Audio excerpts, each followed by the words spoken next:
All right, welcome sports fans. I'm Charles E. Smith Jr., and it is another time for the Arizona Sports Report. This is, of course, Inside Sports Production. So you know what? Let's get right into it. We got everything coming at you. Stanley Cup playoffs are going on. Baseball season just started. Football schedule is just released. The Phoenix Suns are fighting for a playoff spot, believe it or not. So you know what? It's not about me. It's about my main man out there in the greater Phoenix area. He is always lurking somewhere around some significant sporting event. None other than Sean Goyle. Sean, talk to me. It's time for the AZ Sports Report, homie. That's right, man. It's good to be on. I'm excited to get down to it. You were right. Stanley Cup playoffs are here. The Suns are driving into the playoffs. Baseball season's off to a great start. And, you know, we've got the football schedule out. So I'm happy to get down to this. Well, you know what? It wouldn't be fitting if we didn't just, let's go ahead and take it in order of, shall we say, importance, because we all know you start the season, then you rise to that pinnacle, to the apex of the season. That is called the playoffs, and right now it's about the Stanley Cup playoffs. It's about the Phoenix Coyotes. The Phoenix Coyotes in the Stanley Cup playoffs right now, up 3-1 on the Blackhawks, homie, and it's been in epic fashion. Yeah, it's definitely been a good run so far. Just to kind of bring people up to speed, just so you know what's going on with the Coyotes, Martin Hanzal is out, Lori Korpakowski is out, and also Rafi Torres has now been indefinitely suspended for a shoulder-to-head knockout for Marian Hossa. It was a tough one to get Hossa out of the game and possibly for the playoffs. But, you know, so far this playoff series, which was 2-1 so far, has been a real headhunting kind of game so far. Because Andrew Shaw for the Chicago Blackhawks is also suspended for a shoulder-to-head contact with goalie Mike Smith, which actually left him on the ice for 5 minutes in Game 2. And that's where it all started. That was before Torres hit. So, you know, they might want to go back to that and look at it, you know, as far as who really started the rough stuff. But bottom line is Torres is out, and, you know, rightfully so, because he launched himself into Marian Hossa when he hit him. And, you know, Hossa down, out, carried out on a stretcher. You know, there wasn't even a penalty called on the play, which left Joel Quenneville, the coach of the Blackhawks, just up and screaming. But you know what? Justice was served there, and that was good because that Game 3 is when that happened. Here we have the Game 4 tonight where things really could have gotten ugly. But you know what? It was a very well-played game, and then all the heroics happened in the third period in OT. Yeah, you know, and that's the great thing about this OT. This is the fourth OT consecutively that this series has gone into. You know, the first one was 14 seconds left, and then the goal was made. The second game had 5 seconds left, and the goal was made. And finally, you know, in the third game, luckily, Boddick was able to score the winning goal in overtime and win it out for us. You know, going into this game, there's something that fans need to know. Right now for Chicago, Patrick Kane, Patrick Sharp, and Jonathan Jones are all rating a -1 right now. And the one thing that we need to do that's coming into this game that we played tonight was to have better defense. Because Mike Smith right now is playing out of his mind. He has 124 saves against 132 shots, totaling 94% saves. Yeah. Against Corey Crawford, who only has 101 shots against 92 saves. So, you know, there's a lot of things that they needed to build on this one, including their checks. That was a real important aspect of the next game. Well, that was one thing. Mike Smith, and, you know, the best waiver wire pickup since Daniel Briere, easily. But one of the things when I picked this series, I did my breakdown here, and if you're one of the 4,000 to 5,000 people who checks out Inside Sports on YouTube, you saw my Western Conference preview, and I did pick Phoenix to win this series, and the difference, I said, was going to be in goal. That's because Mike Smith, I believe, is a superior goaltender to Corey Crawford. And here we see in these last two games, overtime wins by the Phoenix Coyotes, but really very bad goals given up by Corey Crawford. This one went 5-hole tonight. The last game, it was just a short side goal from a ridiculous angle that he let skitter through the pads. So I wouldn't be surprised if come Saturday night, Corey Crawford, I think his confidence is going to be down. So Saturday night, in Phoenix, when they have that Game 5, don't be surprised if Phoenix rolls in that game. Yeah, it's going to be a great game that's coming up on Saturday. in this game four that just passed, though, I mean, one of the things that you notice, again, with Corey Crawford and the goal that was scored in the third period by Shane Doan, I mean, he completely humiliated Oduya by that steal. Coming up behind him and just sneaking that steal out and dropping it against the pads, giving it over to Whitney. It was fantastic. You know, and then 44 seconds later, you see Taylor Payette put in another one with Vermetti getting the assist. So they did really well getting 2 quick goals in there in the third. But as we all know, this game went into overtime as well, and both Brendan Lawrence and Michael Foley both got a scoring to tie it up. Yep, and once again, it was Bodker with the overtime heroics for the Phoenix Coyotes. And, you know, it's good to see them after, 33 years, I think. You know, it looks like they're finally they won their first division title after 33 years. And it looks like for the first time, there's still a game left to play. There's still business to be taken care of, which I'm sure they would tell you if you talk to them. But looks like they may be getting past the first round for the first time, and that's a great reward for a great player like Shane Doan, who was a first-round pick in 1995, and may finally be getting to the second round of the playoffs here. Yeah, like you said after the game, you know, this was a 3-2 win for them. It was a big win for them, and now leading the series 3-1 and coming back to home ice, all the fans have to be whited out for this game as well. It's going to be a big game at home now. So let me ask you going to be at the stadium there, homeboy? Is jobbing.com, are they going to have a Sean Goyle sighting for that possibly historic Game 5 in Glendale, Arizona? You know what? They are definitely going to be seeing me there in one of my gray Inside Sports shirts that says Arizona Inside Sports. So any fans that see me there, go ahead and feel free to come by and say anything you'd like. If your comments are good, I'd be happy to put them on air. All right, fantastic. Well, you know, you're watching me, Charles E. Smith Jr., and, of course, my homeboy Sean Goyle out there in the desert. This is the Arizona Sports Report. Hey, all due respect to the Coyotes, but there are other teams out there, so best of luck to them on Saturday. You know what? Baseball season, though. Let's go ahead and switch gears. The last season surprising Arizona Diamondbacks. They've opened this year a little bit, you know, maybe a little bit shaky. They won their first 2 games of the year. Then last 10 games, they've gone 5-5. They just recently dropped 2 out of 3 to Pittsburgh, which I didn't think anyone did that.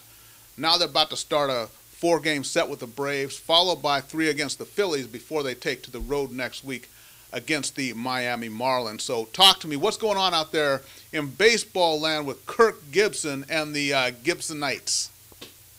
Yeah, definitely. The D-backs did start out strong, like you stated. They actually started out 4-0. The current record, though, is 7-5 after they've lost 5 of the last 8 games. Right. With those losses, it actually brought them into second place in the NL West. They're actually 2.5 games behind the unknown Dodgers, who came out of nowhere and are starting to kill it right now. Right. Especially with new ownership, I guess big things can happen. Magic Johnson. But Magic Johnson, that's right. He can make magic happen in L.A. You know, but going back into it, what's happening now, yes, you're right, the next series is a 4-game stretch against the Atlanta Braves. They do have the same exact record as the D-backs, so it should be a pretty good matchup. They're coming actually off of a hot winning streak of the Atlanta Braves. The last 2 games, they've actually scored a total of 23 runs, so it's going to be difficult for our defense to keep up with them. You know, the season started strong again with those 4 wins. They kind of fizzled out, but you got to keep in mind we have some notable injuries with Chris Young. He has a right shoulder contusion. He's on a 15-day DL, and Justin Upton, he has a jammed thumb, so he's day-to-day right now. But keep in mind, fans, it's only 12 games. We got 150 left. There's plenty of time to catch up. All right, perfect. And, of course, we'll be, you know, as things start to unfold there for the Diamondbacks, we'll be here every single week right here on Inside Sports, the Arizona Sports Report. And, you know, myself, Charles E. Smith Jr., and also Sean Goyle out there in case you're just joining us.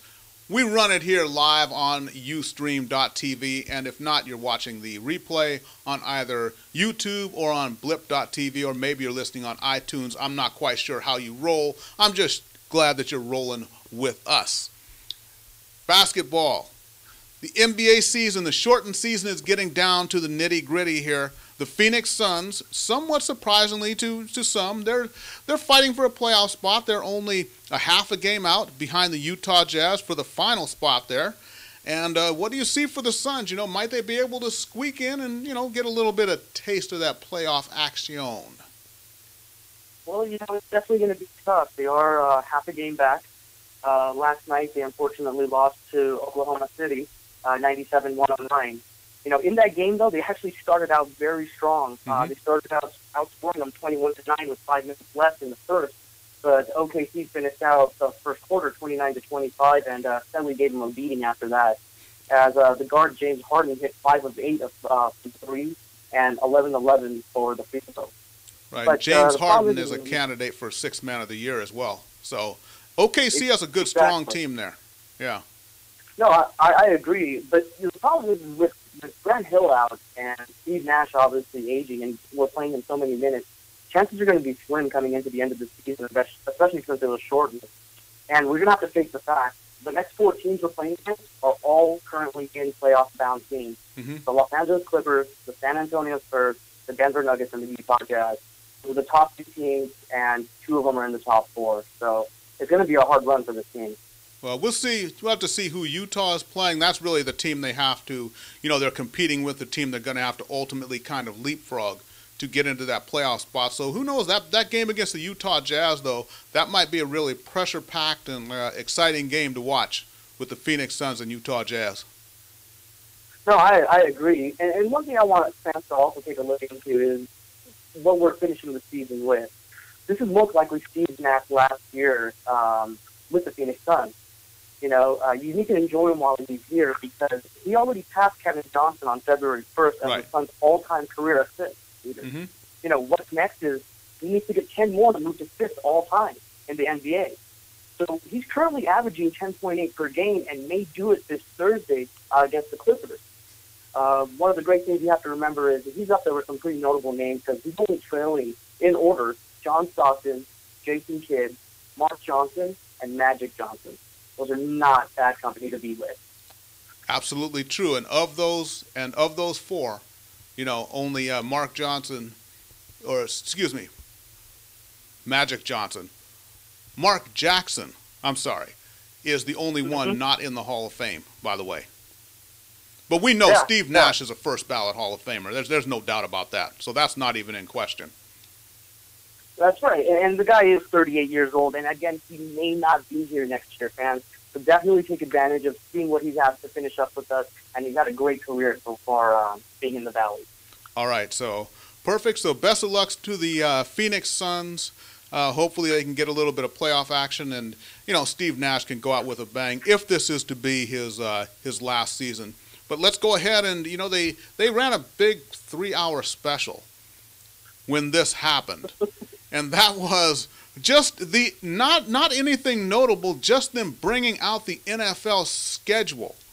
That just shows how much football just kind of dominates the landscape.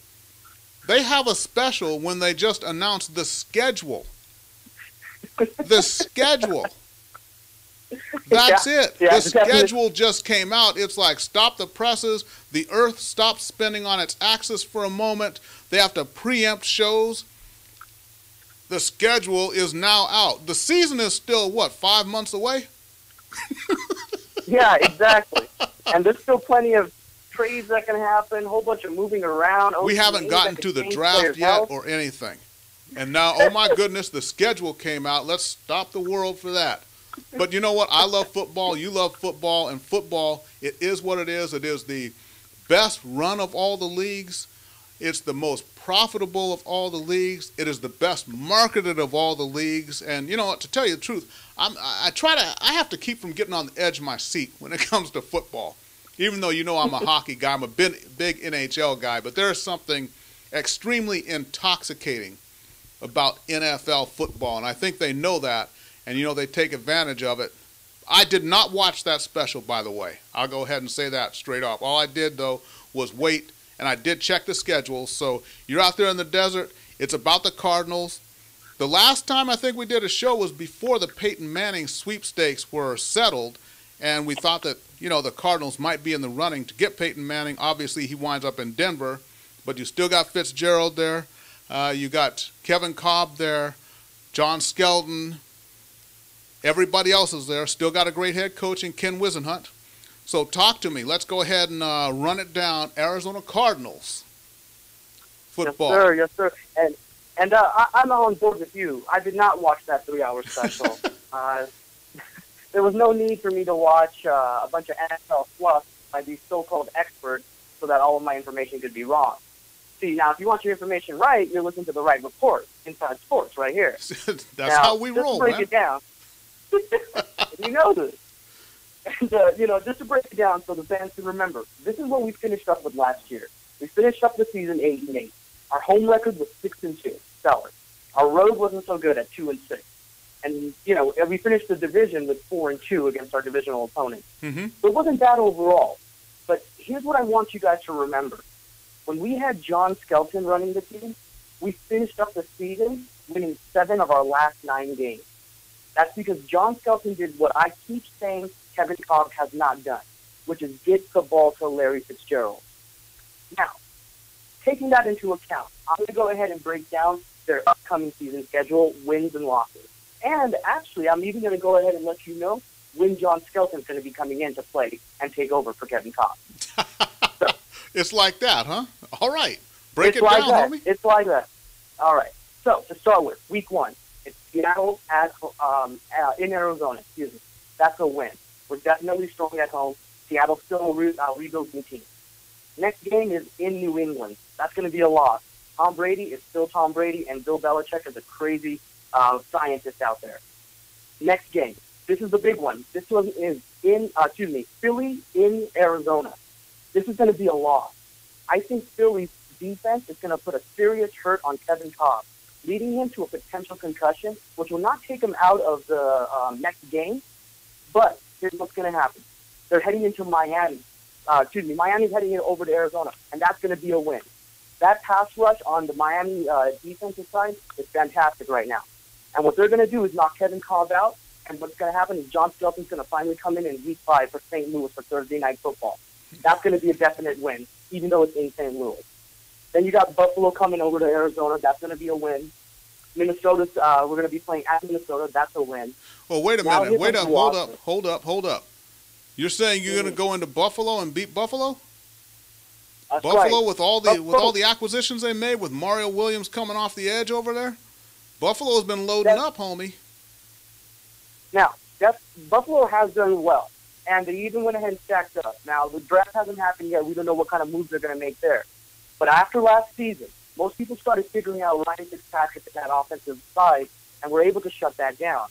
Now, Arizona Cardinals are definitely in the top 10 for defense in the NFL, and that's definitely going to come into play when they're going to hurt into that offense with Ryan Fitzpatrick back.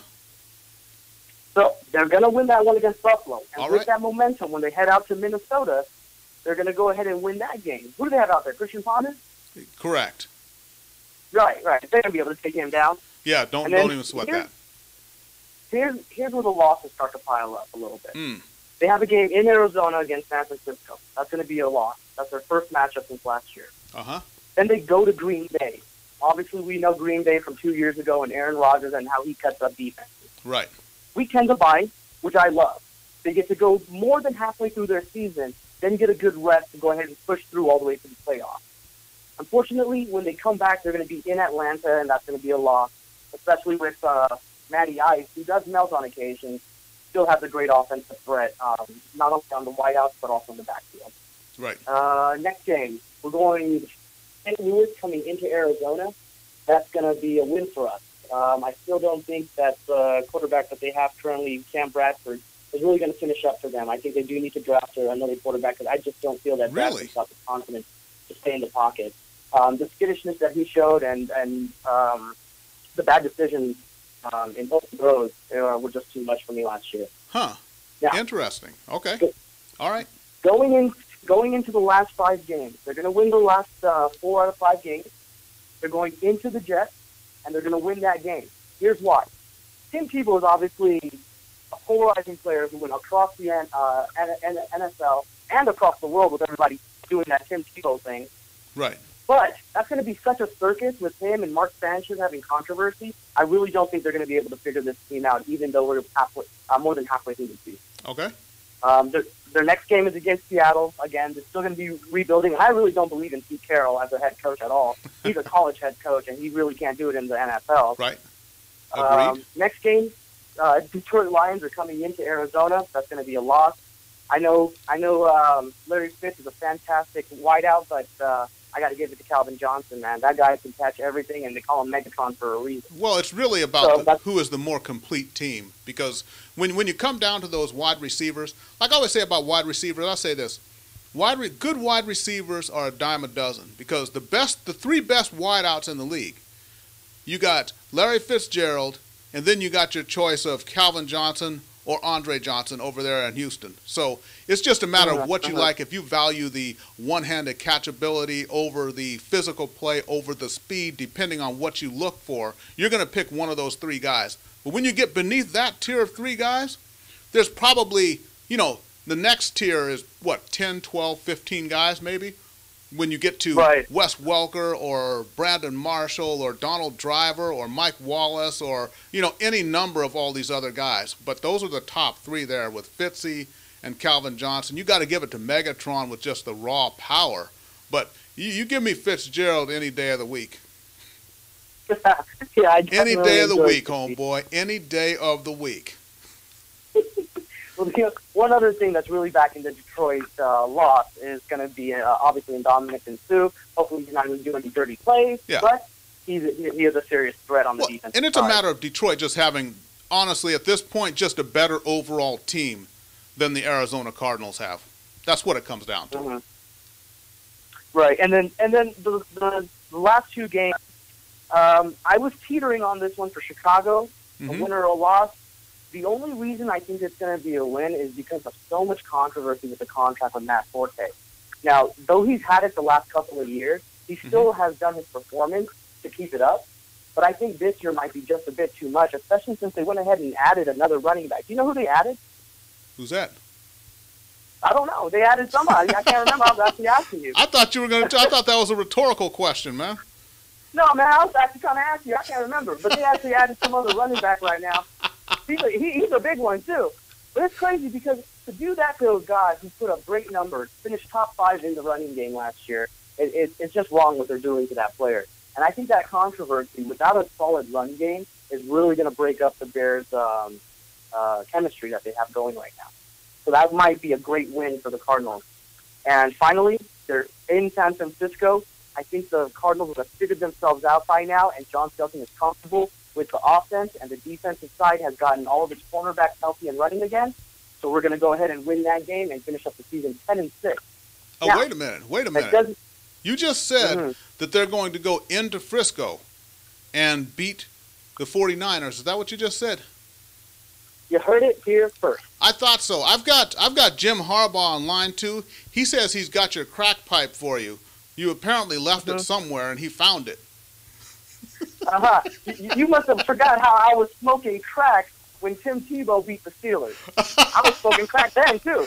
Yeah. But here's what I will say. 10-6 may not get you into the playoffs. But I do want everybody to remember the Seattle Seahawks from 2 years ago, who finished 7-9 and snuck right on. Well, 10-6 in the NFC West. You might lose out to the to the 49ers, who very well may go 11-5, 12-4 this coming season. But we'll see. Exactly. But based on what I see out here, and again, you follow my league, John Skelton, make him our starting quarterback and completely get behind him. We might just make it into the playoffs this year, folks. All right, fantastic. So there we have it, everybody. We covered the Phoenix Coyotes. We covered the Arizona Diamondbacks. We covered the Phoenix Suns. We covered the Arizona Cardinals. And that is the essence of the Arizona Sports Report right here on Inside Sports. And remember, Twitter follow at The Inside Sports. Remember, that's at The Inside Sports. You can catch the shows. Any of our shows are archived on YouTube. Just go to The Inside Sports on YouTube. Or if you prefer blip.tv, we also have a platform there. It is Inside Sports TV. All right, well, that's about it. So let me ask you, Mr. Goyle, anything you'd like to add before we go ahead and sign off here? Only last thing is again, I'm going to bring us back to the playoffs for at the NHL Stanley Cup. Folks, again, I will be out there Saturday. It's going to have an Inside Sports shirt that says Arizona Sports Report underneath that. Feel free to take a look for me. I am short. I am 5'4", but believe me, I am very energetic, and I stand out. So you'll be the guy with his T-shirt hanging all the way to his knees. Exactly. You can't miss me. All right, everybody. So thanks. It's been a pleasure to go ahead and do this show with you again. So you know what? We're about ready to sign off here. So for Sean Goyle, I'm Charles E. Smith, Jr. This has been an Inside Sports production of the Arizona Sports Report. Thank everybody for watching, and we will see you next time.